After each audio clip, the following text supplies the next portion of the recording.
بسم اللہ الرحمن الرحیم اللہم صلی علی سیدنا و مولانا محمد و علی آلہ و اصحابہ وبارک وسلم وصلو علیہ۔ معزز ناظرین کرام السلام علیکم۔ آج پروگرام روشنی میں ہم نے بہت ہی خوبصورت موضوع کو چنا ہے۔ یہ بہت ہی اہم ترین اور میٹھی سنت ہے جسے نکاح کہا جاتا ہے۔ دو خاندانوں کے مابین جڑنے والا ایک ایسا رشتہ، قائم ہونے والا ایک ایسا رشتہ جو آنے والی نسلوں کی آبیاری کرتا ہے۔ انتہائی جسے کہتے ہیں کہ خوش اسلوبی سے اس کو سر انجام دیا جاتا ہے، لازم و ضروری ہے معاشرے کے اندر۔ کچھ کٹھن مراحل سے گزرتا ہوا ہمارا یہ مشکل پسند معاشرہ جو نیکیوں کو مشکل جاننے لگا اور دیگر جو لوازمات اضافی کہیں نہ کہیں گناہ کے زمرے میں ان کو آسان سمجھنے لگا، اور نیکیوں کو اس نے بارے گراں تصور کرتے ہوئے اس کو اس قدر مشکل بنا دیا۔ آپ سمجھ ہی رہے ہوں گے میں کیا کہہ رہا ہوں، یعنی کہ نکاح جو ہے وہ آج اتنا مشکل ہو گیا کہ غریب سے غریب گھر کا بچہ بھی اسے اس کے والدین کہتے ہیں کہ لا بھائی 20 لاکھ روپے ہمارے ہاتھ میں رکھ تو تیرا نکاح ہوگا۔ ارے نکاح سادگی سے بہت ہی ریئر کہیں آپ کو نظر آتا ہوگا۔ میں نے میں ذاتی طور پہ مشاہدہ ہے میرا، میں ایسے غریب لوگوں کو جانتا ہوں جو دن بھر کی مزدوری کے بعد بمشکل شام بھر کی پونجی گھر لے کر جاتے، یعنی صبح سے شام تک کا گزارا ہو جائے اتنی ان کی مزدوری ہے۔ لیکن شادی جب ہوئی تو کیا دھوم دھام سے اور کیا عالی شان جناب رسومات ہو رہی ہیں، لاکھوں روپیہ خرچ ہو رہا ہے، اور خرچ کرنے کے بعد آج 6 برس بیت گئے ان کی شادی کو، 6 برس سے وہ مقروض ہے۔ وہ قرض آہستہ آہستہ اتار رہا ہے اپنے احباب کا، رشتہ داروں کا معاملہ قرض تلے دب گیا شادی سے۔ تو ہم نے نکاح کو، یہ جو سنت ہے جو انتہائی آسان تھی، میں معذرت کے ساتھ میرے دل میں یہ بات ہے، میں چاہا میں کروں کیونکہ قرآن و سنت کی روشنی میں تو انشاءاللہ اکابر موجود ہیں علماء، یہ بتائیں گے آپ کو کہ نکاح کی کیا مقاصد ہیں اسلام میں، اس کی تہذیب کیا ہے، اسلام نے کیوں اس کو متعارف کروایا۔ ہم تو آنے والی نسل کی آبیاری، دو خانوادوں کا جڑنا، اور ایک طرف ہم کہتے تھے کہ نہیں یار بچی ہے اس کو 2 جوڑوں میں، اور ایک طرف یہاں بھی کہا جاتا ہے مسجد میں نکاح ہوگا، سادگی سے ہوگا، کوئی اضافی لوازمات، اور آج بھی ایسی ریاستیں ہیں خلیج میں، عرب میں، یہ کلچر ایسا ہی ہے، اسی انداز سے ہوتا ہے اور دعوت کر دی جاتی ہے۔ مگر ہمارے ہاں اضافی جو رسومات ہیں، جو لوازمات ہیں، ان پر پہلے لاکھوں روپیہ برباد کر دیا جاتا ہے، اس کے بعد شادی کے دن ایک دوسرے کے دست و گرما مارنے کو دوڑ رہے ہوتے ہیں۔ ایسا ایک پریشر اور ایسا ایک ٹینس ہوتا ہے شادی کے دن، کیونکہ پیسہ اتنا خرچ ہو گیا ہوتا ہے، انتظامات ہوتے نہیں ہیں، بڑھتے چلے جاتے ہیں بکھیڑے۔ اللہ تعالیٰ معاف فرمائے، اس کو نکاح کو آسان بنانا ہے، اور اسی لیے میں نے یہ سرنامہ پیش کیا۔ ملک پاکستان کے اکابر اور مستند علماء ہمارے ساتھ موجود ہیں جو قرآن و سنت کی روشنی میں انشاءاللہ آج نکاح کے موضوع پہ جو بھی سوالات میں ان سے کروں گا انشاءاللہ یہ اس کے لیے حاضر ہیں اور جوابات اس کے دیں گے۔ عوامی نمائندہ ہونے کے ناطے بہت تیرے سوال جو آپ کے ذہن میں ان سے کرنا چاہوں گا۔ حضرت علامہ لیاقت حسین نظری صاحب تشریف فرمائیں، جناب علامہ حافظ اویس احمد نقشبندی صاحب تشریف فرمائیں۔ آپ دونوں کا والہانہ خیر مقدم ہے۔ حضور قبلہ، دیگر اقوام اور مذاہب، ایون جب حضرت ہسٹوریکل بیک گراؤنڈ کی طرف جاتے ہیں، آپ کو یاد ہوگا علامہ صاحب ایک دفعہ رمضان میں بھی ہم نے اس پہ بات کی تھی کہ اگر ہسٹری کو بٹھا لے، دور جاہلیت میں بھی نکاح کے دوسرے طریقے تھے، رسمیں دوسری تھے۔ آج بھی دیگر مذاہب میں نکاح تو بہرحال رائج ہے، ایک جوڑے کا جو ہے تو اس کو، اور اس کے علاوہ اس کو برائی سمجھا جاتا ہے۔ بہرحال دیگر مذاہب اقوام کا اور اسلام کا جو نکاح کا طریقہ کار ہے، اس میں کیا امتیازی خصوصیات اور فرق آپ محسوس کرتے ہیں، اس کو ذرا ایلیبریٹ فرمائیں۔ بسم اللہ الرحمن الرحیم۔ یا ایھا الناس اتقوا ربکم الذی خلقکم من نفس واحدہ وخلق منها زوجها وبث منہما رجالا کثیرا ونساء۔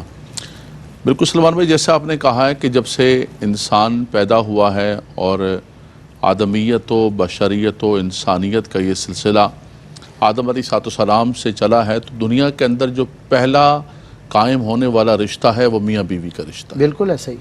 آدم علیہ السلام پیدا ہوئے، رب تبارک و تعالیٰ نے ان کی تخلیق فرمائی، اس کے بعد رب تبارک و تعالیٰ نے ان کی آلیہ حضرت حوا کو پیدا کیا، ہم سب انسانیت و آدمیت کی ماں۔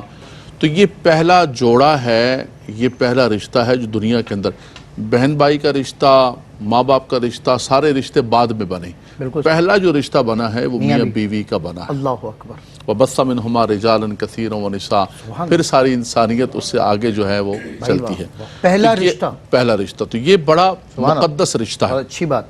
اب آپ دیکھیے کہ ساری انسانیت کی تاریخ کو دیکھیں، مختلف مذاہب کو دیکھیں، ادیان کو دیکھیں، مختلف اقوام کو دیکھیں، آپ نے صحیح فرمایا کہ ہر قوم کے اندر یہ کسی نہ کسی اعتبار سے تو موجود ہے، کسی نہ کسی شکل میں۔ آپ بائبل کا مطالعہ کریں، آپ دوسری کتابوں کا، آسمانی کتابوں کا مطالعہ کریں، وہاں پر بالکل یہ ملے گا یہ کہیں پر کوئی کانٹریکٹ ہے وقتی طور پر، کہیں جو ہے اس کو کوئی رسموں کے اندر جکڑا ہوا ہے، اور پرانی عبرانی زبان کے اندر تو بیوی کو بعولہ کہا جاتا ہے۔ بعولہ یعنی جائیداد منقولہ، یعنی وہ جائیداد جس کو منتقل کیا جاتا ہے، باپ کے بعد بیٹے کے پاس آ گئی، صحیح، اسی طرح منتقل ہو گئی، اور جو ہے اس کو ایک غلام اور ایک باندی اور ایک بالکل جو ہے کم تر دوسرے درجے کا شہری عورت کو سمجھا جاتا تھا، اور پاؤں کی جوتی سمجھا جاتا تھا۔ اور مختلف مذاہب کے اندر کئی کئی شادیاں ہیں۔ حضرت داؤد علیہ السلام کی 100 بیویاں تھیں، اللہ اکبر، یہ تو قرآن مجید فرقان حمید کے اندر خود اللہ موجود اکبر۔ ہے۔ اور اسی طرح مختلف اقوام کو دیکھیں کہ ان کی شادیوں کی مختلف رسمیں ہیں۔ کہیں ایسا ہے کہ شراب بھر کے لائی جاتی ہے اور اس پیالے کو توڑا جاتا ہے، کہیں جو ہے وہ آگ کی پوجا کی جاتی ہے اور آگ کے گرد چکر لگائے جاتے ہیں، جی، کہیں جو ہے وہ ایسا بھی رسم کے اندر اقوام میں موجود ہے کہ میاں بیوی کو شادی سے پہلے ایک فرضی طور پر اغوا کیا جاتا ہے۔ بتائیے، مختلف قسم کی چیزیں ہیں، لیکن قربان جاؤں میں دین اسلام پر، جو دین فطرت ہے، سبحان اللہ اکبر، تمام ادیان اور تمام مذاہب کا جامع ہے اور فطرت کے بالکل قریب ہے۔ اللہ کے نبی صلی اللہ علیہ وسلم نے فرمایا ان اعظم النکاح برکتن ایسرہ مؤونۃ، فرمایا کہ سب سے بابرکت نکاح وہ ہے کہ فرمایا کہ جو ایسر ہے، آسان ہے، سہل ہے، جس کے اندر مشکلات نہیں۔ واہ واہ، سبحان نبی اللہ، صلی اللہ علیہ وسلم تشریف فرمایا کہ سبحان صحابی اللہ۔ رسول آئے، دیکھا حضور نے کہ ایک خاص قسم کی زعفرانی خوشبو لگاتے تھے شادی پر، فرمایا کہ تم نے شادی کر لی ہے؟ عرض کی ہاں یا رسول اللہ میں نے شادی کر لی۔ مدینہ منورہ شریف اتنا چھوٹا سا شہر ہے، حضور علیہ السلام موجود ہیں، لیکن کوئی اتنا زیادہ شور شرابہ نہیں۔ اچھا، کئی عمراء صحابہ کرام ہیں جن کو اللہ نے بڑا مال عطا فرمایا تھا، لیکن ایسا نہیں کہ کئی دن سے جناب شادیاں چل رہی ہیں اور رسموں کے رسم ڈالے جا رہے ہیں۔ اسلام کی اصل ہم وہ بات کر رہے ہیں جو آقا دو جہاں صلی اللہ علیہ وسلم نے ہمیں دین دیا تھا، اسلام دیا تھا اور جو نکاح دیا تھا، بالکل صحیح، اس کو ہم نے خراب کرتے کہاں سے کہاں، وہ ساری کی ساری دوسرے مذاہب کی رسمیں جو ہے وہ آج ہم نے اندر دھر لیا ہے، اور آخر کے اندر جب سب رسمیں کرنے کے بعد کہتے ہیں کہ بھائی نکاح کیجئے، النکاح من سنتی، بالکل حضور علیہ السلام کی سنت مبارکہ ہے، لیکن اس سنت کو اصل حالت میں رہے، بالکل صحیح بات، تمام انبیاء کرام کی سنت مبارکہ ہے، بالکل ایسے، سبحان اللہ۔ تقریباً حضرت عیسیٰ علیہ السلام کے سوا تمام انبیاء کرام نے نکاح فرمایا، ان کی اولاد بھی ہوئی، سب کچھ ہوا، اور یہی ایک سلسلہ ہے انسانیت و آدمیت کو آگے پھیلانے کا۔ لیکن اسلام کا نکاح اور دوسرے مذاہب کا نکاح دیکھیں تو اس سوسائٹی کے اندر، سماج کے اندر رسومات سے گرے ہوئے نکاح ہوتے تھے، لیکن اسلام کے اندر ایک نکھرا ہوا سادہ سا نکاح ہوتا تھا، سبحان اللہ، جس کو آج ہم نے آلودہ کر دیا، ہم نے خراب کر دیا، جیسے ہم نے ہر عبادت کو خراب کر دیا، ہر عمل کو خراب کر دیا، اسی طرح نکاح کو بھی خراب کر دیا۔ لیکن اگر اس کا اصل دیکھیں جو میرے آقا صلی اللہ علیہ وسلم نے عطا فرمایا تھا، اس کے اندر یہی تھا کہ سب سے اچھا وہ نکاح ہے، فرمایا کہ جس نکاح کے اندر جو ہے آسانی ہو، اس کے اندر مشکل نہ ہو۔ اس کو یہ نہیں سمجھا جاتا تھا کہ آپ اپنی بچی کو کوئی بیچ رہے ہیں، فروخت کر رہے ہیں، بلکہ بڑے ادب کے ساتھ، احترام کے ساتھ آقا دو جہاں صلی اللہ علیہ وسلم نے جیسے سیدہ کائنات کو، اپنی بچی کو رخصت کیا اور جیسے اہتمام ہوا۔ تو آج بھی اگر چاہیں دوسرے مذاہب کے ساتھ تقابل کر کے دیکھیں تو بحمد اللہ تبارک و تعالی اسلام کے اندر نکاح کا تصور بہت حسین و خوبصورت ہے، سادہ ہے، باعزت ہے، باوقار ہے، بہت عمدہ بنیادی جو باتیں تھیں ان کی طرف آپ نے روشنی ڈالی۔ میں علامہ حافظ عبید احمد نقشبندی صاحب کی طرف بڑھتا ہوں۔ قبلہ حضرت نے ماشاءاللہ بنیادی جو بات تھی کہ کیا فرق ہے دوسرے مذاہب میں، ہم کیوں اس طرف ڈائیورٹ ہوتے چلے گئے، یار وہ ہم سے اٹریکٹ ہو رہے ہیں حضرت، وہ ہم سے اٹریکٹ ہو رہے ہیں کہ اتنا سادہ نکاح ہوتا ہے، اتنی تمیز اور تہذیب سے ہوتا ہے، اتنی وقار کے ساتھ ہوتا ہے، پردے کے ساتھ ہوتا ہے، اور ہم ان سے مطلب الٹ ہی معاملہ جسے کہتے ہیں، ہم سمبولیکلی وہ صاف ستھرے دین کے ماننے والے کہ جس کی دنیا مثالیں دیتی ہے۔ بہرحال نکاح کی جو مقاصد ہے اس پہ بھی روشنی ڈالنی چاہیے، اس کے اغراض و مقاصد کیا ہے نکاح کا؟ بسم اللہ الرحمن الرحیم۔ علامہ صاحب نے دیکھیں جو گفتگو فرمائی تقابلی اعتبار سے بڑی خوبصورت، اس میں ہم جو آپ نے سوال کیا یہ بالکل اس ساری گفتگو کے ساتھ جڑ جاتا ہے۔ جب بندہ مومن کی نظر میں نکاح کے مقاصد ختم ہو گئے نا، تو پھر وہ ان رسموں میں چلا گیا جو رسمیں اسے اپنانی نہیں چاہیے. اپنانی نہیں چاہیے. اگر مقاصد سامنے ہوں کہ اسلام نے نکاح کو عبادت کا درجہ دیا ہے, اللہ اکبر. اسلام نے نکاح کو جو فضائل اہمیت عطا فرمائی ہے, اس کے جو نتائج لوگوں کے سامنے رکھے ہیں قرآن و حدیث میں, اگر وہ مقاصد آپ اپنے سامنے رکھیں گے تو پھر جہاں مقصد آ رہا ہوتا ہے نا, وہاں جو فضول رسمیں اور لغویات ہیں نا, وہ ختم ہو جاتے ہیں. بالکل ایسے. پہلی بات تو یہ ذہن میں رکھنی چاہیے کہ نکاح کا جو مقصد ہے وہ اطاعت خدا ہے, یہ حکم خداوندی ہے. کہتے ہیں اس مجازی محبت محبوب سے تمہیں حقیقی محبوب ملے گا. سبحان اللہ. فرمایا کہ وَأَنْكِحُوا الْأَيَامَ مِنْكُمْ, واہ واہ. تم میں جن مرد اور عورتوں کا نکاح نہیں ہوا ان کا نکاح کراؤ.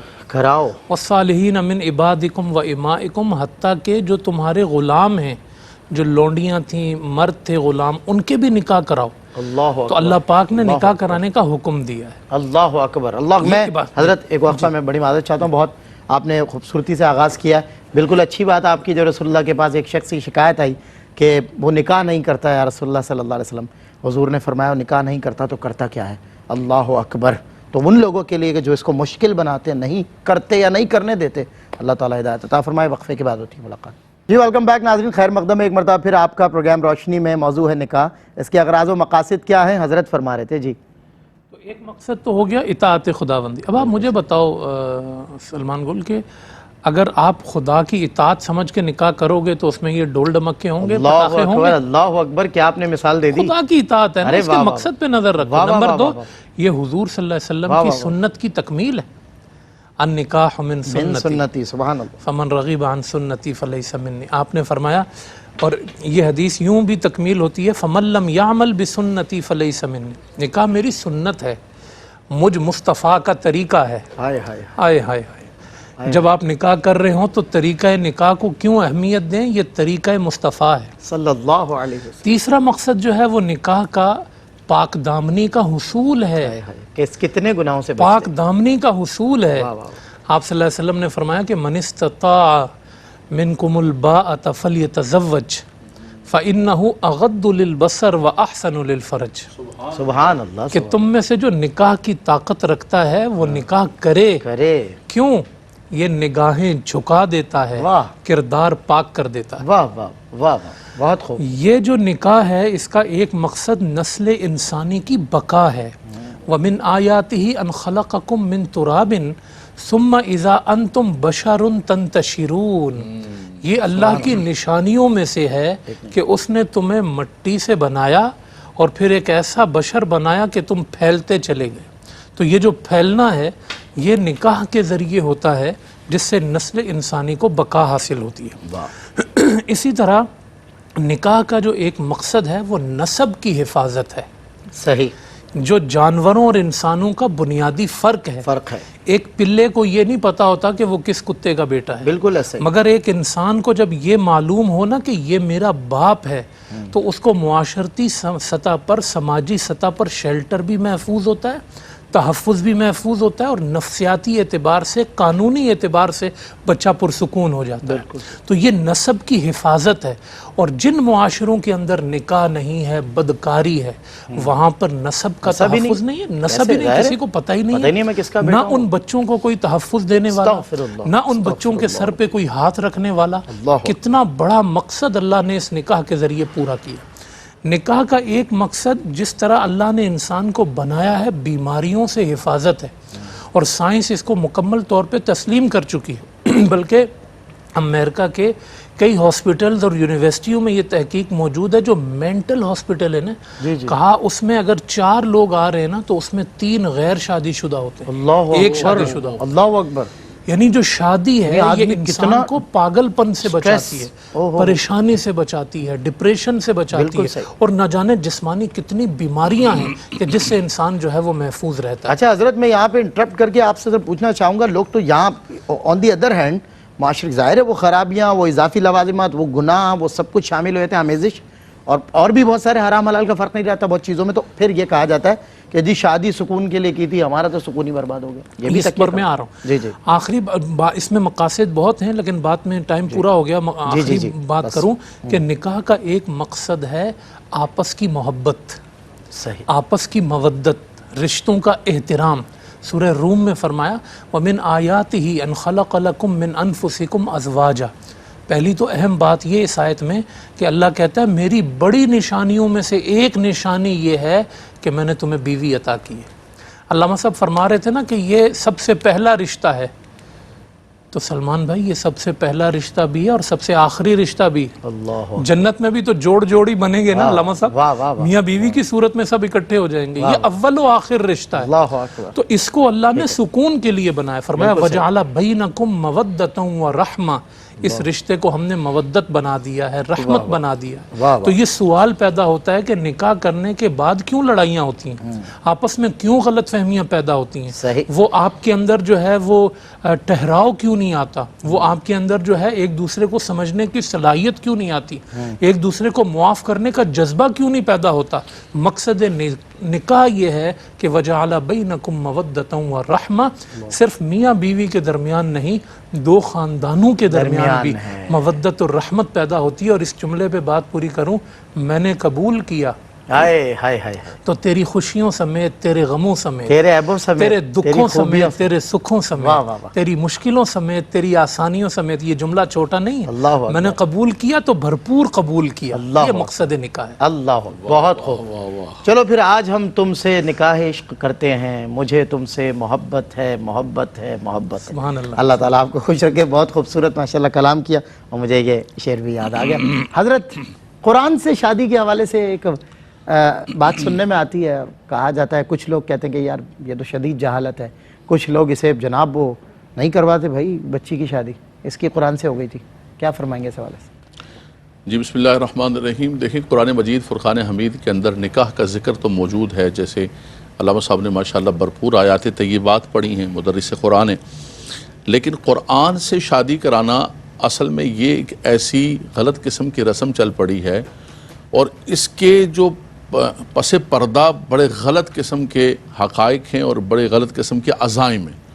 مقصد کیا ہوتا ہے کہ جو بچی شادی ہوگی اور بچی شادی کر کے جائے گی، اور اس کے بعد جو ہے جو شریعت اسلام نے اس کو وراثت عطا فرمائی، جو ترکہ عطا فرمایا، یوصیکم اللہ فی اولادکم للذکر مثل حظ الانثیین، وہ جو حصہ دیا گیا ہے وہ حصہ نہیں دینا چاہتے، وہ پراپرٹیاں، وہ جائیدادیں، حالانکہ یہ حصہ میرے رب نے عطا کیا۔ بھائی حصہ کیوں نہیں دے رہے بیٹی کو؟ اچھا جو شادیاں ہو کے چلی گئیں ان کو بھی حصہ نہیں دیتے، اور جن کو حصہ بچانے کے لیے قرآن سے ایک فرضی شادی کر دی جاتی ہے۔ سب سے ہیڈنگ تو آپ کے سوال کا جواب یہ ہے سلمان بھائی کہ اسلام کے اندر، بلکہ کسی بھی مذہب کے اندر، کسی کتاب سے یا قرآن سے شادی کا کوئی بھی تصور نہیں ہے۔ شادی دو مرد و عورت کی ہوتی ہے، بالکل، نہ دو فزیکل ظاہر ہے اس کی باقاعدہ طور بڑی نیڈ ہے، نہ دو مردوں کی ہوتی ہے، نہ دو عورتوں کی ہوتی ہے، نہ کسی اور چیز سے شادی Requirement ہوتی ہے نا، ہے۔ تو ظاہر ہے۔ یہ مرد و عورت کا یہ جوڑ رب تبارک و تعالیٰ نے فطرتاً بنایا ہے، اور یہی ازل سے چلا آ رہا ہے، اور جو قومیں بھی ابد تک اس کو پکڑ کے رکھیں گی وہ دنیا کے اندر باقی رہیں گی، ورنہ وہ تباہ و برباد ہو جائیں گی۔ ظاہر ہے، اب وہ پھر ہے ہی نہیں نا نسل، بالکل، وہ نسل بھی ختم ہو جائے گی، اور اللہ تعالیٰ آسمان سے پتھروں کی بارش کرے گا، اللہ اکبر، فطرت کو مسخ کرے گا، یہ وہ بھی فطرت کو مسخ کرے گا۔ تو یہ جو قرآن سے شادی کرنے کا تصور اور کانسیپٹ ہے، یہ صرف اور صرف اس لیے ہے کہ بچیوں کو پراپرٹی نہ دینی پڑے، جائیداد۔ وہ جو ماں باپ، زمینیں تمہاری تو نہیں ہیں، زمینیں پراپرٹیاں تو ماں باپ کی تھی، حصہ تو اس میں سے دے رہے تھے، ٹھیک ہے، لیکن نہیں، ہم نے اپنی بہنوں کو نہیں دینا ہے۔ پھر اللہ نے تمہیں جو دیا اس میں سے بولا ہم نے نہیں دینا، کیا کرو؟ بولا ایک فرضی طور پر نیا کانسیپٹ لے کر آ جاؤ کہ قرآن سے شادی کرا دو۔ سلمان بھائی آپ یقین کریں، اس پر علماء کرام اتنا بولتے ہیں، اتنی چیز کرتے ہیں۔ دیکھیں یہ جو ہماری بہنیں حقوق کی بات کرتی ہیں نا، تو ہم کہتے ہیں کہ یار یہ بات ہے، ہم تمہارے ساتھ کھڑے ہیں، واہ، آؤ آواز بلند کرو کہ یہ ظلم ہے معاشرے کا۔ صحیح بات، علماء تو فائٹ کرتے ہیں، علماء فائٹ کرتے ہیں اس کے اوپر، لیکن اتنے بڑے پلیٹ فارم پہ بیٹھ کے ہم گفتگو کر رہے ہیں، یہ باقاعدہ طور پہ سوال رکھا ہے کہ قرآن سے شادی کرنے کا کوئی تصور نہیں ہے۔ یہ صرف اور صرف اپنی جائیدادیں، اپنی پراپرٹیاں بچانے کے لیے ایک عورت پر ظلم کرتے ہیں۔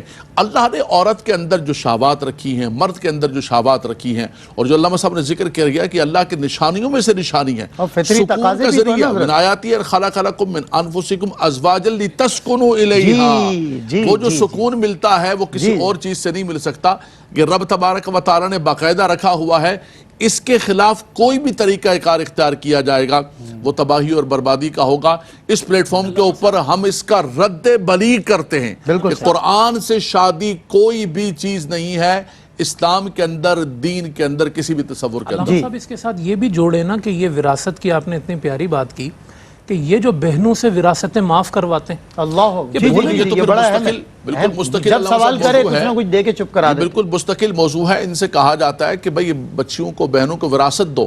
کہتے ہیں بھئی ہم نے ان کی شادی کی ہے, ہم نے ان کو جہیز دیا. بھائی وہ تو تم نے اپنی شوشا کے لیے کیا ہے اور اپنا فرض ادا کیا, اپنی عزت کے لیے کیا ہے. اسلام نے, دیکھیں ہم بات کر رہے ہیں, اسلام نے تو یہ سب کچھ رکھا ہی نہیں ہوا تھا. اسلام نے تو ہاں اسلام نے رکھا یہ تھا کہ وراثت میں سے تم حصہ دو, ترکے میں سے حصہ دو.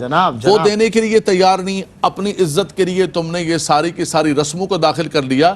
تو یہ بچیوں کا جو حق مار کر, اور یہ سمجھتے ہیں کہ ہم خانہ کعبہ کا طواف کر رہے ہیں, ہم حج کر رہے ہیں, اور ہم جو دنیا کے اندر جو ہے نا جا کر چیریٹیاں کر رہے ہیں, یہ چیریٹیاں تمہاری قبول نہیں ہوں گی, کچھ نہیں قبول ہوگا. اس لیے اس شخص کا نام غاصب کے اندر لکھا جائے گا کہ جو اپنی بہن کا, اپنی بیٹی کا حق کھا کر اور قرآن سے شادی کر کے اس کو بٹھا دے گا اور زندگی بھر اس پر ظلم کرے گا. جو خدا نخواستہ گناہ ہوگا, جو چیز ہوگی, اور اس کو پھر کیا کہا جاتا ہے, گاڑیوں میں چھپا کے لے کے جاتے ہیں کہ یہ پاک زادیاں ہیں. پاک زادیاں کیسی ہیں؟ بولا ہم نے ان کے شادی قرآن کے ساتھ کر دی ہے, اور یہ جو ہے پاک زادیاں, ان کو گاڑی میں الگ بٹھا کے لے جاؤ. مقصود یہ ہے کہ یہ طہارت کا لیبل ان کے اوپر لگا کر چاہتے یہ ہیں کہ ان سے پراپرٹیاں اور یہ سارے کا سارا مال چھینا جائے. استغفر اللہ. اور میں ٹو دا پوائنٹ یہ بات کہنا چاہتا ہوں, آج آپ جو اپنی بہنوں کا مال جس پہ قبضہ کر رہے ہو, اپنی بہنوں کی وراثت نہیں دے رہے, ان کا حق ان کو نہیں دے رہے, کل تمہارے بیٹے, تمہاری بیٹیوں کا حق بھی نہیں دیں گے. یہ یاد رکھنا, مکافات عمل ہے, جو بہو گے وہی کاٹو گے. بریک کے بعد ہوتی ہے ملاقات. ویلکم بیک ناظرین, خیر مقدم ہے آپ کا پروگرام روشنی میں. ہم نکاح کے موضوع پہ آج بات کر رہے ہیں, اور میں حضرت سے, حضرت یہ نکاح شغار کہا جاتا ہے اس کو, یہ اس سے کیا مراد ہے, اس کی کوئی تفصیلات بیان فرمائیں ذرا. بسم اللہ الرحمن الرحیم. جی, جس کو عربی میں شغار کہا جاتا ہے, اس کو اردو میں وٹا سٹا کہا جاتا ہے. جی, وٹے سٹے کے نکاح کا حکم. اچھا, جو لفظ شغار ہے اور نکاح شغار ہے, اس کا جو حکم ہے اور اس کی جو ڈیفینیشن اور وضاحت ہے, وہ دونوں احادیث طیبہ میں بڑی وضاحت کے ساتھ موجود ہیں. صحیح. مسلم شریف کی حدیث ہے. حکم کے اعتبار سے اگر ہم دیکھیں تو حضرت ابن عمر سے ہی یہ مروی ہے رضی اللہ عنہما. آپ کہتے ہیں کہ حضور صلی اللہ علیہ وسلم نے فرمایا لا شغار فی الاسلام. اچھا, اسلام میں اس وٹے سٹے نکاح کا کوئی تصور نہیں ہے, یہ جائز نہیں ہے. دوسری جو بخاری کی حدیث ہے, اس میں وہ بھی ابن عمر رضی اللہ عنہما سے ہی مروی ہے. آپ یہ ارشاد فرماتے ہیں کہ نہا رسول اللہ صلی اللہ علیہ وسلم عن الشغار. آپ صلی اللہ علیہ وسلم نے نکاح شغار سے منع فرمایا. صحیح. پھر آپ فرماتے ہیں والشغار, اور شغار کیا ہے, ان یزوج الرجل ابنتہ علی ان یزوجہ الآخر ابنتہ لیس بینہما صداق. یہ روایت ہے. فرمایا, خود بتایا کہ نکاح شغار یہ ہے کہ کوئی شخص جو ہے وہ اپنی بیٹی کا نکاح کسی دوسرے سے کر دے, اس شرط پر, اس شرط پر کہ تم اپنی بیٹی کا نکاح مجھ سے کرو گے اور اس میں مہر نہیں ہوگا. یعنی میرا تمہیں نکاح دینا اور اس کے بدلے میں وٹا سٹا, اس کے بدلے میں جو تم مجھے نکاح دے رہے ہو, یہی ان لڑکیوں کا مہر ہے. اور ایک اہم ترین جزو نکاح ہے مہر, جس کو اس وٹے سٹے میں, اس وٹے سٹے کے نکاح میں جہاں یہ شرط لگائی جائے کہ مہر نہیں ہوگا, یہ صورت بنے گی شغار کی. اور اس میں بھی عورتوں کے حقوق کا سلب ہے کہ آپ ان کو مہر سے محروم کر رہے ہیں. ہمارے ہاں یہ بڑا مسئلہ ہے, جہاں مہر رکھا بھی جاتا ہے وہاں سرسری سا مہر رکھ دیا, اور خرچے لاکھوں کروڑوں میں چلے جائیں گے. اور مہر میں پوچھتے ہیں کہ یہ اسلام کیا کہتا ہے مہر کے بارے میں, تھوڑا سا اس کو رسمی سا دیا. اور مہر اگر آپ کی استطاعت ہے نا, آپ اتنا خرچہ, آپ اچھا مہر دیجئے اور نقد دیجئے. صحیح بات, جو آپ دے سکتے ہیں نا, اس میں ہم بوجھ ڈالنے والی بات نہیں کر رہے یا کسی کی رسم پہ بات نہیں کر رہے. آپ اگر اچھا نکاح, آپ صلی اللہ علیہ وسلم نے اپنی بیٹیوں کو کتنا اچھا مہر دیا نا. آپ اس کو آج بھی چاندی میں اس کو آپ کنورٹ کریں گے نا, وہ 2.5 لاکھ تک 3 لاکھ تک جاتا ہے. اللہ اکبر. اتنا آپ صلی اللہ علیہ وسلم نے اس دور میں اپنی بیٹیوں کو مہر دیا ہے. اللہ تو بہرحال نکاح شغار یہ ہے کہ آپ مہر کو اسکپ کر دیں شرط کی بنیاد پر, کہ جیسے کنڈیشنل ہے, مطلب کنڈیشنل ہے تو بڑا عمدہ ہے کہ اگر میں سراسر. اپنی بہن کا نکاح تم سے کروں گا تو اس کا مہر یہ ہوگا کہ تم اپنی بہن کا نکاح مجھ سے کر دو گے. ہاں, یہ وضاحت یہاں ضرور ذہن میں رہے. میں نے عربی عبارت کے ساتھ حدیث شریف کی اس لیے اس کو پڑھا کہ یہ واضح رہے. بعض اوقات ایسا ہوتا ہے کہ میں اپنی بہن کا نکاح تم سے کرتا ہوں, تم اپنی بہن کا نکاح مجھ سے کر دو, لیکن دونوں نکاح جو ہیں وہ اس شرط پر مبنی نہیں ہوتے کہ اس میں مہر نہیں ہوگا. اس میں پہلا نکاح جو ہوا وہ باقاعدہ مہر کے ساتھ ہوا, دوسرا بھی باقاعدہ مہر کے ساتھ ہوا, اور بالاتفاق ہوا. آپس کے یہ جو نکاح ہوتے ہیں یہ شغار نہیں ہے, بالکل یہ وٹا سٹے کی اس شرعی حکم میں نہیں آتے ہیں. جو مہر کے ساتھ ہو جائے وہ جائز ہے, اس میں شرعن کوئی حرج نہیں ہے. لیکن نکاح کے موقع پر ہمارے اسلام نے جیسے جو ہے وہ ایجاب و قبول رکھ دیا ہے, مہر رکھ دیا ہے, مجلس کا ایک ہونا رکھ دیا ہے. تو اس طرح کی کوئی شرط نہ لگائی جائے کہ جس میں جو سنت یا واجب چیزیں نکاح کی ہیں وہ بیچ میں اسکپ ہوتی ہوئی محسوس ہوں. تو بس وہ آپ کے جو نکاح کی شرائط ہیں وہ ساری پوری ہوں, اپنی اضافی کوئی شرط اس میں نہ لگائی جائے جیسے نکاح شغار میں ہوتا ہے, پھر وہ جائز نہیں ہوگا. اور لٹرلی میں آپ کو بول رہا ہوں, اس کی برکت ہے, اس کی افادیت ہے, اللہ تعالیٰ کرم فرماتا ہے. وہ میوچل انڈرسٹینڈنگ سے طے ہو رہا ہے. لڑکی والے تصور یہ کر رہے ہیں, آپ اس میں نیگوشیٹ کر رہے ہیں. عجیب و غریب صورتحال ہے. تحدیث نعمت کے لیے ایک نکاح کا آپ کو ذکر کروں کہ وہ جب لڑکی کے جو وکیل ہیں, بارثین ہیں, وہ سوچ کر آئے کہ جی نہیں کم از کم 50 تک کا تو لیں گے. ان سے لڑکے سے آگے پوچھا آپ کیا نکاح مقرر کرتے ہو, اس نے ڈائریکٹ 2 لاکھ روپے لکھوا دیا. یعنی اس نے ان سے 4 گنا زیادہ لکھوایا, اور اللہ نے اسے اتنی برکتوں سے مالا مال کیا, اتنا نوازا, اور وہ بھی دنگ کے دنگ رہ گیا کہ نہیں ہم نے تو 50 سوچا تھا, یہ 2 لاکھ لکھ کر لایا ہے. تو اس سے فرق کیا پڑے گا؟ اللہ رب العزت ایمان ہے نا, ایسا مال میں برکت دے گا, ایسا کرم کرے گا. نکاح مال بھی بڑھاتا ہے, ایمان بھی بڑھاتا ہے. شادی 20 لاکھ کی, دیکھیں شادی 20 لاکھ کی, اور جو مہر ہے جناب 25,000 روپے, 2,500 روپے, 12,000 روپے. مجھے بڑا تعجب ہے اس قوم پہ اور بڑا افسوس بھی ہوتا ہے. بہرحال کہہ رہے سنت مہر ہے اور فلاں. حضرت ابھی آپ حضرت نے بھی ارشاد فرمایا, اس سے ریلیٹڈ ہی ایک کانٹیکس ہے کہ ہم جو ہے رشتہ طے کرنے میں لڑکا لڑکی کی رضامندی کو جو ہے نا وہ اہمیت دینا. اس کے حوالے سے رسول اللہ نے کیا ارشاد فرمایا, کیونکہ عموماً ہمارے یہاں تو تہذیب ہے نا, لڑکا تو چلے لڑ بھیڑ کے ماں باپ سے کروا ہی لیتا ہے, لڑکی بیچاری پھنس جاتی ہے, وہ کہتے ہیں نہیں مجھے یہاں نہیں کرنا, آپ کہتے ہیں نہیں تمہیں یہی کرنا ہے, ہم تم سے بہتر جانتے ہیں. رضامندی دیکھیں شریعت اسلام کے اندر اور فقہ حنفیہ کے اندر خاص طور پر جو ولی ہے اس ولی کو بھی بہت بڑی اہمیت حاصل ہے. لیکن باہر کیف عاقلہ بالغہ لڑکی ہو یا لڑکا ہو, اس کی رضامندی جو ہے قرآن مجید فرقان حمید نے خود فرمایا کہ فَانْكِحُوا مَا طَابَ لَكُم مِّنَ النِّسَاءِ, فرمایا جو تمہارے من کو بھائے, جو تمہیں اچھی لگے. یہ تو قرآن کا متن ہے, نصیحتی ہے.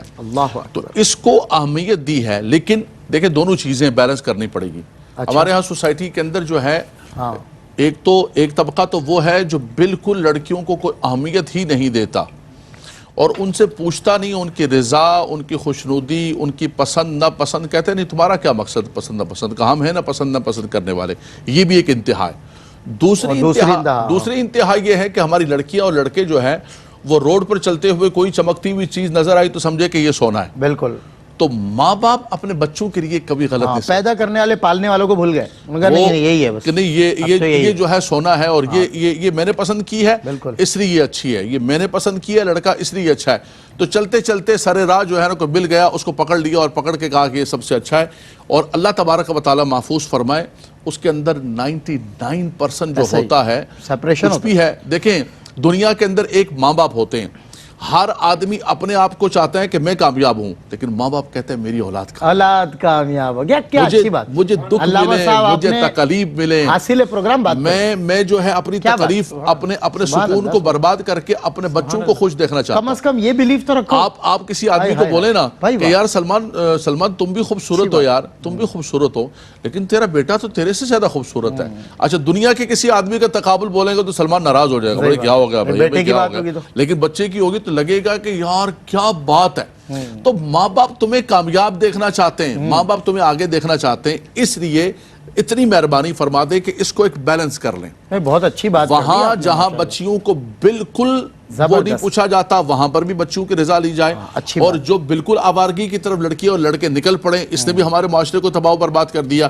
دونوں کی ہے کہ ماں باپ ان کی رضامندی پوچھیں اور یہ اپنے ولی جو ہے ان کی عزت کرے اور احترام کے ساتھ. جیسے علامہ صاحب نے فرمایا کہ یہ نکاح کو رسم نہیں ہے ہمارے اسلام صحیح بات. اللہ کے نبی صلی اللہ علیہ وسلم نے فرمایا اذا تزوج العبد استکمل نصف الایمان فلیتق اللہ بنصف الباقی. فرمایا اس کو عبادت کے طور پر کرو.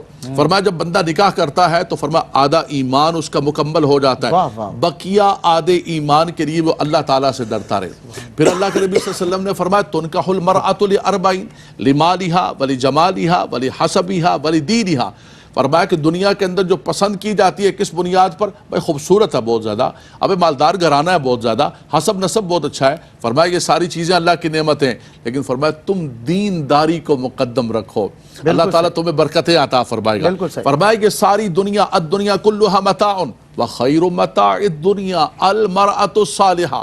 ساری دنیا ایک طرف, بالکل ساری دنیا کا ساز و سامان ایک طرف, سب کچھ موجود ہے, گھر موجود ہے, گاڑیاں موجود ہیں, بزنس موجود ہے, لیکن آڑی ٹیڑھی مل گئی بس ٹھیک سارا کچھ تباہ ہو جائے گا. اس لیے اس سے بڑھ کر یہ ہے کہ تمہیں اللہ تبارک و تعالی اچھی بیوی عطا فرما دے. اس سے وہ جھونپڑی کے اندر بھی رہے گی, آپ یقین کریں انسان کو لگے گا کہ محل بن گیا اس کو بادشاہ. ایسا ہی اللہ تبارک و تعالی جو ہے یہ فرمایا. تو اس کے اندر میں سمجھتا ہوں کہ ایک بیلنس ہو تو سوسائٹی کے اندر ایک اچھا کام چل سکتا ہے. ایک بات آپ سے اور میں کرنا چاہ رہا ہوں یہاں پر, دیکھیں آپ نے جو فرمایا میں اس سے مراد یہ لوں کہ آپ متفق ہیں کہ آج کل آپ کو پتا ہے کہ براڈ ویژن ہو گیا ہے, جنریشن گیپ ہو گیا ہے, combine education and every kind of آپ کہتے ہیں نا فریڈم وہ ہمارے نوجوان نسل کے پاس ہے. اب ایک بچی وہ پڑھتی ہے کہیں پر اور وہاں لڑکے بھی پڑھتے ہیں, کوئی غیر شرعی کام یہ لوگ نہیں کرتے. اگر لڑکی سے کوئی لڑکا اظہار پسندیدگی کرتا ہے اور لڑکی اسے جواب میں کہتی ہے کہ اگر آپ کو میں پسند ہوں تو آپ میرے گھر آئیے, ایک مثال ہے پیرنٹس کو لے. اچھا ہمارے یہاں پیرنٹس کو اگر لڑکی یہ بتانا چاہے تو بتا نہیں پاتی بیچاری, وہ گھبراتی ہے, بابا غضبناک ہو جائیں گے, میری امی تو مجھے جان سے مار دیں گی. تو وہ کم از کم اتنا تو اس کو اجازت دی جائے کہ وہ اپنے ماں باپ سے بات شیئر کر سکے, پھر وہ آئیں ماں باپ دیکھیں پرکھیں اور میوچل انڈرسٹینڈنگ سے فیصلہ ہو. کیا یہی کہنا چاہتے تھے؟ دیکھیں دین اسلام ایک دین فطرت ہے, وہاں کسی کی بھی محبتوں کا گلا نہیں گھونٹا گیا. صحیح. قرآن نے کہا نا فَانْكِحُوا مَا طَابَ لَكُمْ. صحیح. بنیادی طور پر سب سے پہلے فرما دیا. تو ہم نے کبھی بھی اس کی یہ بات نہیں کہی ہے کہ بھئی لڑکی کو کوئی حق حاصل ہی نہیں ہے کہ لڑکی جو ہے وہ اپنی محبت کا یا اپنی چاہت کا اظہار نہ کرے, لیکن اس کا جو طریقہ کار ہے یہی سب سے اچھا آپ نے ذکر فرمایا کہ وہ اپنے ماں باپ سے کہے. بچیاں ماؤں کے قریب ہوتی ہیں, اپنی ماں سے ذکر کرے, اس کے بعد ماں باپ اس خاندان کو پرکھیں گے, استخارہ کریں, ان کے دائیں بائیں دیکھیں بچہ کرتا کیا ہے, بیٹی دینے کا معاملہ ہے. لیکن ہمارے یہاں بچیاں یا بچے کرتے کیا ہیں, بچے کیا کرتے کیا ہیں کہ میں نے پسند کر لی ہے بس جو ہے پتھر پر لکیر ہے, اب آپ میرے دشمن ہو, میں مر جاؤں گا یا مر جاؤں گی لیکن میں کروں گی تو یہی کروں گی, کروں گا تو یہی کروں گا. دیکھیں اس نے خراب معاشرہ کر دیا بالکل. ایک طرف بالکل ایسے ماحول کے اندر جو فیوڈل نظام کا ماحول ہے جہاں جو ہے قرآن کے ساتھ شادی کی جا رہی ہیں, بچوں کے ساتھ ظلم کیا جا رہا ہے, وٹا سٹا کیا جا رہا ہے, ونی کی جا رہی ہے. ایک طرف وہ تباہی ہے اور ایک طرف یہ ہے کہ بچیاں اور بچے بالکل آوارہ ہو گئے. اگر سوسائٹی کو بچانا چاہتے ہیں تو دین فطرت پر آ جائیں جہاں ماں باپ کی بھی عزت ہے اور بچوں کی بھی عزت. بہت اچھی بات, جزاک اللہ, بہت زبردست معتدل راستہ. اور یہی دین تو آپ کو پتا معتدل ہی راستے دیتا ہے, دین تو کسی انتہا کی طرف جاتا ہی نہیں, کنڈیم کرتا ہے ہمارا دین. وہ دین ہے, مذہب تھوڑی. یہ تو ہمیں چلنا پھرنا بھی سکھاتا ہے, اور مذاہب میں تو چلنے پھرنا بولتے ہیں پرسنل میٹر ہے بھائی. ہمارا دین تو ہمیں اٹھنا بیٹھنا سونا جاگنا. آپ فرمائیے حضرت کہ آج کے پروگرام سے متعلق نکاح ہے, میں باخدا میں ڈے فرسٹ سے یہی کہتا ہوں لوگوں کو کہ بھائی اسے آسان بناؤ, آسان بناؤ, آسان بناؤ, لیکن لوگ اسے آسان نہیں بناتے. غریب سے غریب آدمی کو شوشہ کرنی ہے, خاندان کو دکھانا. کیا آپ پیغام دیں گے آپ؟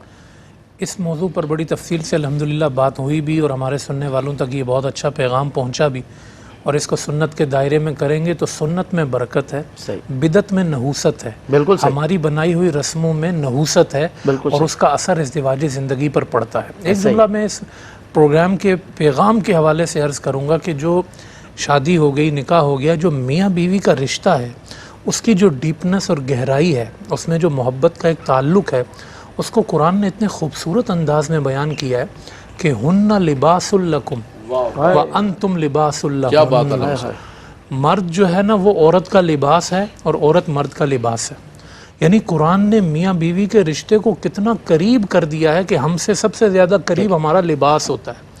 تو اس لیے اس رشتے کی گہرائی کو سمجھنا، بیوی کی عزت کرنا، شوہر کے اور بیوی کے لیے شوہر کی عزت کرنا، ایک دوسرے کو سمجھنا، اس کی ہمارے معاشرے میں بہت کمی ہے. بالکل ٹھیک. ایک دوسرے پر الزامات، دیگر معاملات زیادہ ہیں اور یہ اچھی فہم اور سمجھ نہیں ہے، اس پر توجہ دینی چاہیے. کیا خوبصورت ماشاءاللہ بات، زبردست آپ نے اینڈ فرمایا اور ہمارا وقت بھی ختم ہو گیا.